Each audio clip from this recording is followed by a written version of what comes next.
Hello बच्चों, मैं bike Gupta. इस वीडियो में हम व्हीटस्टोन ब्रिज को समझेंगे। व्हीटस्टोन ब्रिज होता क्या है। यह एक ऐसा इंस्ट्रूमेंट होता है जिससे हम अननोन रेजिस्टेंस की वैल्यू फाइंड करते हैं। इसमें देखिए 4 resistance P, Q, R, X एक क्वाड्रेटरल फॉर्म में कनेक्ट होते हैं। R जो है वो रेजिस्टेंस बॉक्स होता है। इस रेजिस्टेंस बॉक्स से हम रेजिस्टेंस की वैल्यू कम ज़्यादा कर सकते हैं। X अननोन रेजिस्टेंस होता है। B एंड T पॉइंट पर एक गैल्वेनोमीटर कनेक्ट होता है। गैल्वेनोमीटर करंट की डायरेक्शन बताता है। एक की कनेक्ट होती है और एक बैटरी कनेक्ट होती है A एंड C पॉइंट पर। तो इस डायग्राम को समझने से पहले हम समझेंगे रेजिस्टेंस क्या होता है, गैल्वेनोमीटर क्या होता है, रेजिस्टेंस बॉक्स क्या होता है और बैटरी क्या होती है। देखिए सबसे पहले हम समझते हैं रेजिस्टेंस। देखिए डायग्राम में ये रेजिस्टेंस दिख रही है, ये रेजिस्टेंस है कार्बन रेजिस्टेंस। इनके ऊपर कलर बैंड दिए होते हैं, तो ये कलर बैंड है। तो कलर बैंड से इन रेजिस्टेंस की वैल्यू फाइंड करते हैं। ये देखिए डिफरेंट कार्बन रेजिस्टेंस दिए हुए हैं, इनकी वैल्यू डिफरेंट है, तो इनके ऊपर जो कलर बैंड दिए हैं वो भी डिफरेंट है। तो कलर कोड से हम रेजिस्टेंस की वैल्यू कैसे फाइंड करते हैं, तो इनको हम पिछले वीडियो में एक्सप्लेन कर चुके हैं। अब देखिए रेजिस्टेंस को समझते हैं, रेजिस्टेंस सर्किट में क्या काम करता है। सपोज कीजिए एक साइकिल है, ये मूव कर रही है, आगे स्पीड ब्रेकर है। अभी देखिए स्पीड ब्रेकर की संख्या कितनी है, 3। अब देखिए यही साइकिल दूसरे रोड पे जा रही है, तो यहाँ पर स्पीड ब्रेकर की संख्या है 6। 1 2 3 4 5 6। सपोज कीजिए यहाँ पर इसकी स्पीड है 10 मीटर पर सेकेंड, यहाँ पर भी स्पीड है 10 मीटर पर सेकेंड। अब बताइए साइकिल जब स्पीड ब्रेकर से पास होगी तो कहाँ पर स्पीड कम होगी। तो देखिए यहाँ स्पीड ब्रेकर की संख्या ज़्यादा है, यानी यहाँ पर रेजिस्टेंस ज़्यादा है। यह रेजिस्टेंस इस साइकिल की स्पीड को कम कर देगा, तो यहाँ पर स्पीड थोड़ी ज़्यादा मिलेगी। और यहाँ पर जहाँ स्पीड ब्रेकर की संख्या ज़्यादा है, यहाँ पर स्पीड थोड़ी कम मिलेगी। तो रेजिस्टेंस क्या कर रहा है, साइकिल की स्पीड को कम कर रहा है। तो ऐसे ही जो इलेक्ट्रिक सर्किट होता है, इलेक्ट्रिक सर्किट में रेजिस्टेंस लगा हुआ होता है। ये रेजिस्टेंस को हम इस तरह से रिप्रेजेंट करते हैं। ये रेजिस्टेंस का ग्राफिकल सिंबल है, इसको हम कैपिटल R से रिप्रेजेंट करते हैं। रेजिस्टेंस की वैल्यू जैसे जैसे इंक्रीज होती जाएगी, वैसे वैसे सर्किट में फ्लो होने वाली करंट की वैल्यू डिक्रीज होती जाएगी। तो यहाँ पर देख रहे हो आप, यहाँ पर जैसे जैसे स्पीड ब्रेकर की संख्या बढ़ती जाएगी, यहाँ पर 3 है, 6 है और इससे ज़्यादा स्पीड ब्रेकर हो जाएंगे तो इस साइकिल की स्पीड और कम हो जाएगी।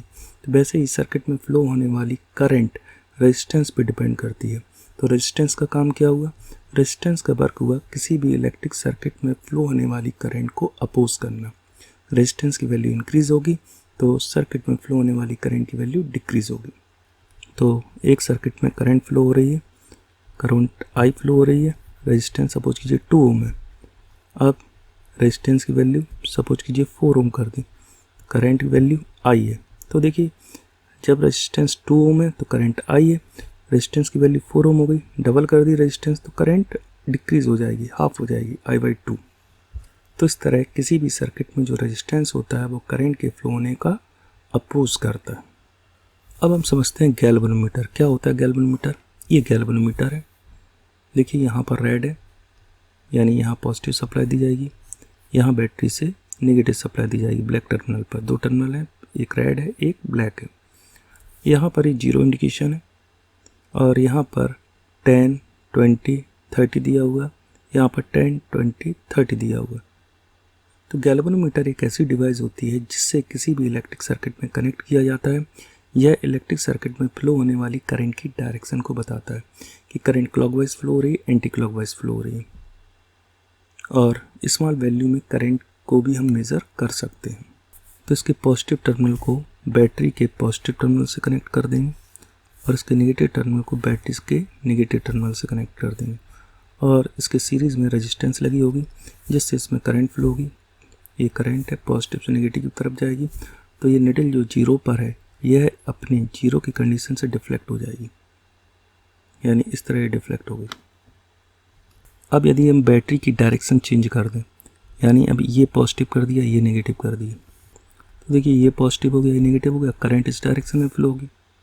ठीक, तो जो निडल पहले यहाँ डिफ्लेक्ट हो रही थी अब यहाँ डिफ्लेक्ट नहीं होगी, अब निडल जो है वो इधर डिफ्लेक्ट होगी।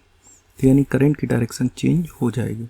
पहले राइट साइड डिफ्लेक्ट हो रही थी, अब लेफ्ट साइड डिफ्लेक्ट होगी। तो गैल्वेनोमीटर क्या होता है? गैल्वेनोमीटर एक ऐसी डिवाइस होती है जो किसी इलेक्ट्रिक सर्किट में यूज़ में ली जाती है। इससे हम करंट की डायरेक्शन फाइंड करते हैं और स्मॉल अमाउंट में करंट को मेज़र करते हैं। यदि नीडल जीरो कंडीशन में है तो इसका मतलब उस इलेक्ट्रिक सर्किट में करंट फ्लो नहीं हो रही। अब हम समझेंगे रेजिस्टेंस बॉक्स। क्या होता है रेजिस्टेंस बॉक्स? किसी भी इलेक्ट्रिक सर्किट में कोई रेजिस्टेंस लगाना है और उस रेजिस्टेंस को हमें बार बार चेंज करना है। यानी कभी हमें 20 ओम की लगाना है, कभी हमें 30 ओम की लगाना है, कभी हमें 50 ओम की लगाना है। तो वहाँ पर हम रेजिस्टेंस की जगह रेजिस्टेंस बॉक्स का यूज़ करते हैं। देखिए ये बॉक्स है, बॉक्स के ऊपर इंडिकेशन दिया रहता है। 100 लिखा है इसका मतलब 100 ओम, 50 लिखा है 50 ओम, 20 लिखा है 20 ओम और फिर 20 लिखा है 20 ओम, 10 लिखा है तो 10 ओम। इसमें की लगी हुई होती है, ये की है, की इस तरह दिखाई दे रही है यहाँ पर। इन की को हम निकाल लेते हैं। जैसे सपोज कीजिए इस रेजिस्टेंस बॉक्स से हमने 50 ओम की को निकाल लिया, तो इसका मतलब इस पूरे बॉक्स का रेजिस्टेंस हो जाएगा 50 ओम। अब सपोज कीजिए इसमें से हमने 2 की निकाली है, एक 50 ओम निकाली, एक 20 ओम निकाली, तो इस बॉक्स का रेजिस्टेंस हो जाएगा 50, इस बॉक्स का रेजिस्टेंस हो जाएगा 50 + 20 = 70 ओम। तो इस तरह हमें जो भी रेजिस्टेंस की रिक्वायरमेंट सर्किट में होती है तो उसकी को निकाल कर उस सर्किट में हम उस रेजिस्टेंस को लगा देते हैं। तो रेजिस्टेंस बॉक्स क्या है? एक ऐसी डिवाइस है जिससे हम किसी भी इलेक्ट्रिक सर्किट में डिफरेंट वैल्यू की रेजिस्टेंस को पुट कर सकते हैं। अब हम समझते हैं सेल क्या होता है। किसी भी सर्किट में करंट फ्लो कराने के लिए एनर्जी की ज़रूरत होती है, वो एनर्जी मिलती है सेल से। तो सेल एक ऐसा सोर्स होता है जिससे किसी भी इलेक्ट्रिक सर्किट में करंट फ्लो कराने के लिए एनर्जी दी जाती है, वोल्टेज दिए जाते हैं। तो सेल जो है वो अलग अलग वोल्ट के आते हैं, 3.3 वोल्ट के आते हैं, 9 वोल्ट के आते हैं, 12 वोल्ट के आते हैं। तो जो सेल होते हैं, सेल में भी 2 पॉइंट होते हैं, एक पॉइंट पॉजिटिव कहलाता है, एक नेगेटिव कहलाता है। तो पॉजिटिव से जैसे सपोज कीजिए एक बल्ब है, तो बल्ब को हम वन एंड पॉजिटिव से कनेक्ट कर देंगे, दूसरा एंड नेगेटिव से कनेक्ट कर देंगे। तो जैसे ही सर्किट कंप्लीट होगा, बल्ब में करंट फ्लो होगी और बल्ब ग्लो करेगा। तो जहाँ जहाँ सर्किट में करंट की रिक्वायरमेंट होगी वहाँ पर हम सेल का यूज़ करेंगे। लेकिन सेल जो है वो स्मॉल अमाउंट में करंट फ्लो कराता है। लेकिन सर्किट में यदि हमें लार्ज करंट की ज़रूरत होती है तो वहाँ पर सेल की जगह हम बैटरी का यूज़ करते हैं, और जो बैटरी होती है वो कॉम्बिनेशन ऑफ सेल होती है। देखिए सेल है, सेल का ग्राफिकल सिंबल ये होता है। तो एक एंड इसका बड़ा रखा जाता है जिसे हम पॉजिटिव कहते हैं, दूसरा एंड छोटा होता है इसे नेगेटिव कहते हैं। हमेशा करंट पॉजिटिव से निकलती है और नेगेटिव पर इन होती है। अब समझते हैं बैटरी क्या होती है। कॉम्बिनेशन ऑफ सेल को हम बैटरी कहते हैं। अभी हमने बताया आपको ये सेल है, सेल का एक पॉजिटिव टर्मिनल, नेगेटिव टर्मिनल, तो इसके सीरीज़ में एक दूसरा सेल कनेक्ट कर दिया, पॉजिटिव नेगेटिव, एक सेल और कनेक्ट कर दिया, पॉजिटिव नेगेटिव, एक और कनेक्ट कर दिया, पॉजिटिव नेगेटिव, एक और कनेक्ट कर दिया, पॉजिटिव नेगेटिव, एक और कनेक्ट कर दिया, पॉजिटिव नेगेटिव। तो इन सेल को हमने एक बॉक्स में पैक कर दिया। तो देखिए सपोज कीजिए एक जो सेल है ये 2 वोल्ट का है, 2 volt, 2 volt, 2 volt, 2 volt, 2 volt and 2 volt. तो देखिए सीरीज़ में कनेक्ट है तो नेट वोल्ट हो जाएंगे 2 + 2 + 2 कितने 6 टाइम्स, तो = 12 वोल्ट। तो ये जो सेल का कॉम्बिनेशन है एक बैटरी जनरेट करेगा। कितने वोल्ट की बैटरी होगी? 12 वोल्ट। तो यहाँ पर ये बैटरी देख रहे हैं, बैटरी का यूज़ इन्वर्टर में किया जाता है, ट्रैक्टर वगैरह में किया जाता है और डिफरेंट डिवाइसेस में किया जाता है। जहाँ हमें ज़्यादा करंट की रिक्वायरमेंट होती है वहाँ पर हम बैटरी का यूज़ करेंगे। तो बैटरी क्या होती है? Combination of cell is called battery. तो ये भी एक एनर्जी का सोर्स है, इससे भी सर्किट में करंट फ्लो होती है। इन्वर्टर में जो बैटरी कनेक्ट होती है वो 12 वोल्ट की होती है, यानी उसके अंदर 2 वोल्ट के सेल्स सीरीज़ में कनेक्ट होते हैं। कितने सेल्स कनेक्ट होते हैं? 6। तो 6 2 वोल्ट के सेल कनेक्ट होंगे तो 12 वोल्ट की बैटरी जनरेट होगी। देखिए आप समझ चुके हैं रेजिस्टेंस बॉक्स क्या होता है। रेजिस्टेंस बॉक्स एक ऐसी डिवाइस होती है जिसमें डिफरेंट कीज़ लगी रहती हैं। की को हम जो हमें रेजिस्टेंस चाहिए है उस की को हम निकाल लेते हैं और वो रेजिस्टेंस सर्किट में पुट हो जाती है। गैल्वेनोमीटर क्या होता है? गैल्वेनोमीटर ऐसी डिवाइस होती है जिससे हम करंट की डायरेक्शन फाइंड करते हैं। Battery, combination of cell is called battery. अब हम इस सर्किट को समझते हैं। तो देखिए व्हीटस्टोन ब्रिजेस में 4 रेजिस्टेंस क्वाड्रेटल फॉर्म में कनेक्ट होते हैं। एक रेजिस्टेंस P है, एक Q है, एक R है, एक X है, B point and D point. तो देखिए B point and D point, यहाँ पर एक गैल्वेनोमीटर कनेक्ट होता है और इसके सीरीज़ में एक की कनेक्ट होती है। और अननोन रेजिस्टेंस जिसकी वैल्यू हमें फाइंड करनी है उसको हम X की जगह रखते हैं। ये P रेजिस्टेंस है, ये नॉन होती है, इसकी वैल्यू हमें पता होती है, Q की वैल्यू पता होती है।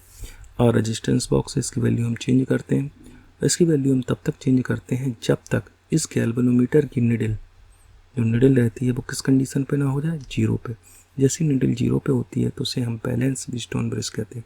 और एक बार ब्रिजस्टोन ब्रिज बैलेंस होता है तो इस कंडीशन में P/Q is equal to R/X होता है। तो ये फार्मूला है, याद रखिएगा, P/Q is equal to R/X।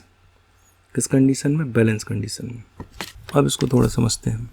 देखिए 4 रेजिस्टेंस हैं, क्वाड्रेटल फॉर्म में कनेक्ट है। एक रेजिस्टेंस है P, एक Q, एक R और एक X। ये अननोन रेजिस्टेंस है, ये रेजिस्टेंस बॉक्स है, बता चुके हैं आपको पहले। B एंड T पॉइंट पर एक गैल्वेनोमीटर कनेक्ट है। गैल्वेनोमीटर क्या काम करता है, यह करंट की डायरेक्शन बताता है। करंट क्लॉकवाइज फ्लो हो रही, एंटी क्लॉकवाइज फ्लो हो रही है। इसके सीरीज में एक की लगी हुई है। ए एंड सी पॉइंट पर एक बैटरी कनेक्ट होती है। ये बैटरी का पॉजिटिव टर्मिनल है, नेगेटिव टर्मिनल है। पॉजिटिव टर्मिनल से यहाँ करंट फ्लो होगी और नेगेटिव टर्मिनल पर करंट इन होगी। तो देखिए इसमें करंट कितनी फ्लो हो रही है, आई करंट फ्लो हो रही है। तो आई करंट ये गई ए पॉइंट पर, यहाँ करंट मिली आई। कितने रास्ते देखे, 2। एक रास्ता ए पी ऊपर की तरफ, एक रास्ता ए इधर की तरफ।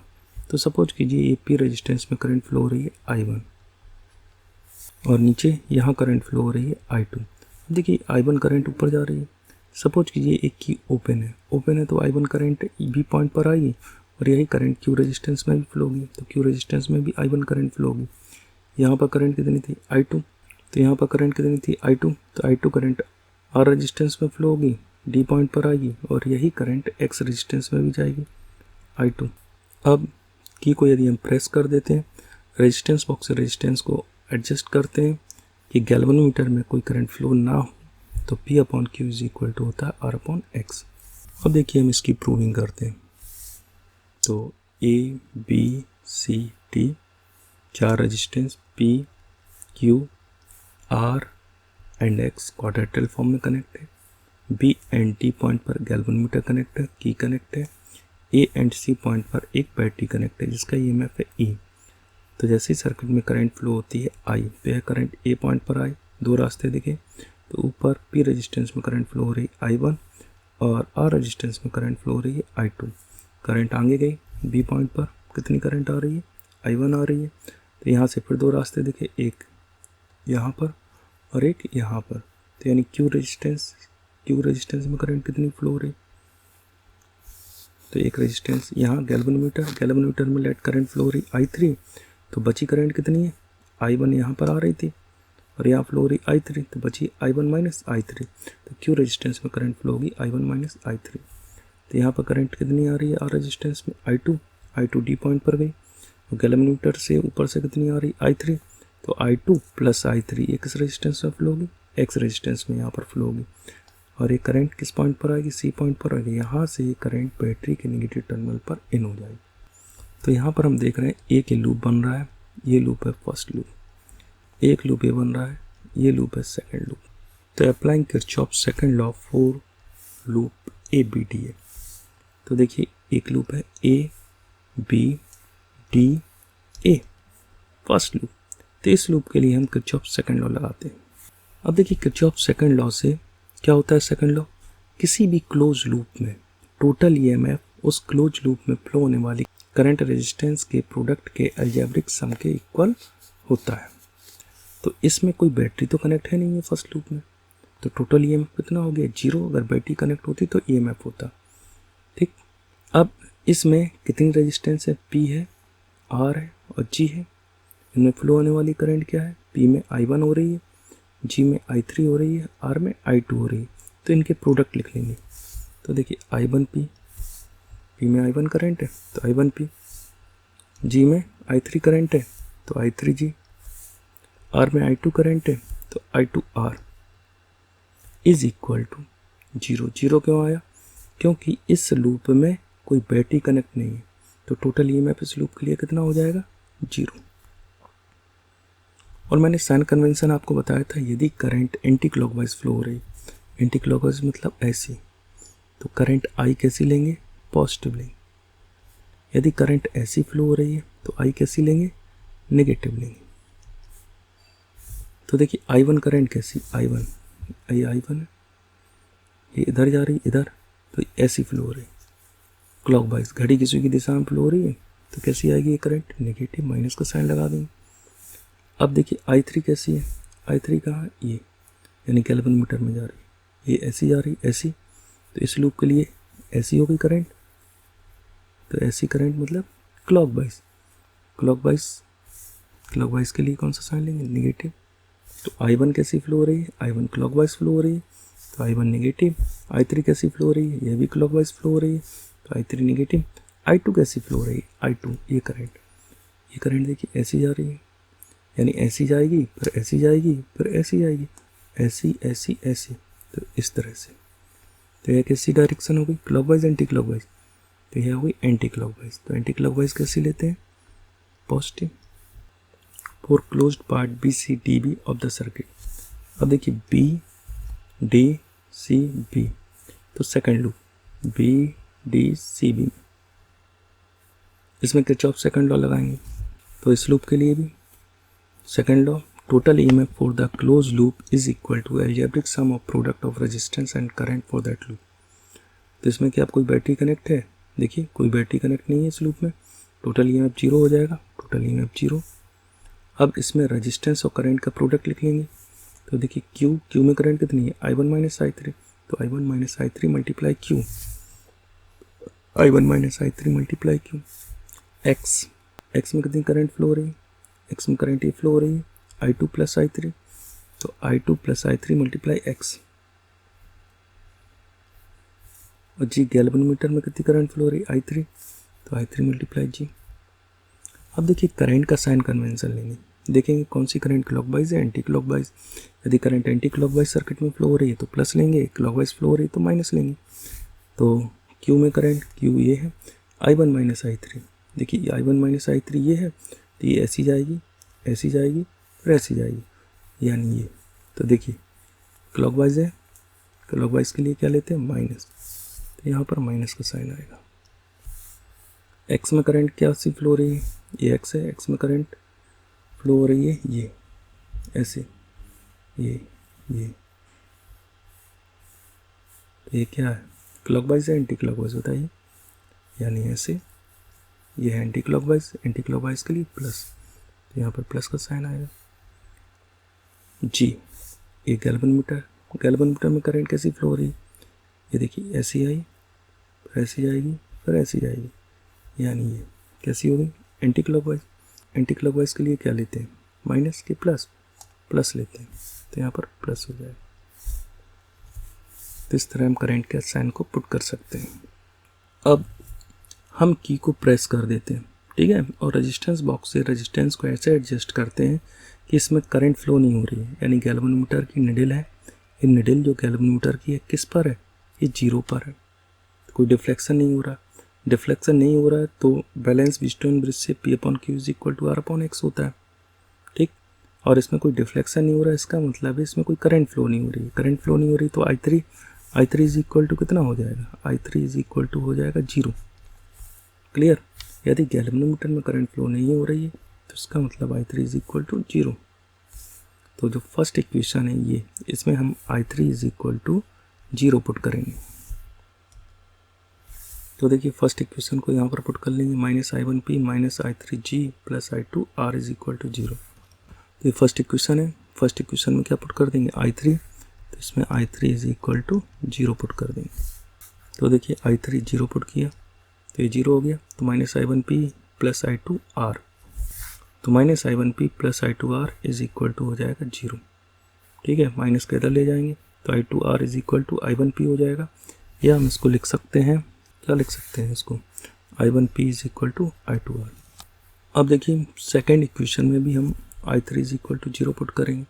सेकेंड इक्वेशन ये -I1 minus I3Q plus I2 plus I3X plus I3G is equal to 0। तो देखिए ये है सेकेंड इक्वेशन, इसमें I3 इज इक्वल टू क्या पुट करेंगे, 0 पुट करेंगे I3। तो I3 की जगह 0 पुट कर देंगे, I3 की जगह 0 पुट करेंगे, इसको सॉल्व कर लेंगे। तो देखिए सॉल्व करेंगे -I1Q, तो -I1Q plus I2X 0 multiply G is equal to 0 हो जाएगा, इज इक्वल टू 0। तो -I1Q plus I2X is equal to 0, इसको लिख सकते हैं I2X is equal to I1Q, या I1Q is equal to I2X। तो इसको लिख सकते हैं I1Q is equal to I2X। एक इक्वेशन हो गई फोर्थ।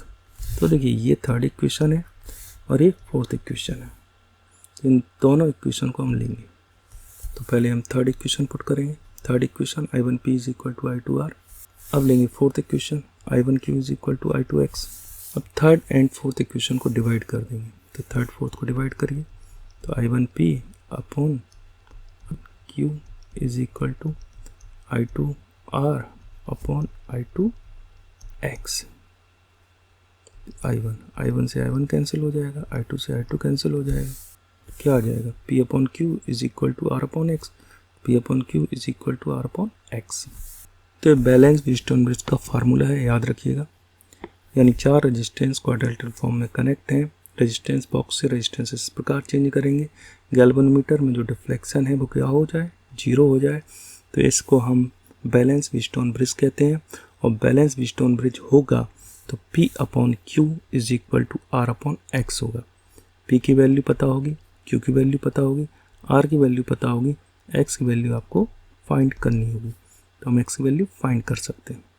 नेक्स्ट वीडियो में हम मीटर ब्रिज को समझेंगे। वीडियो पसंद आया हो चैनल को लाइक कीजिए, सब्सक्राइब कीजिए, अपने फ्रेंड्स को शेयर कीजिए।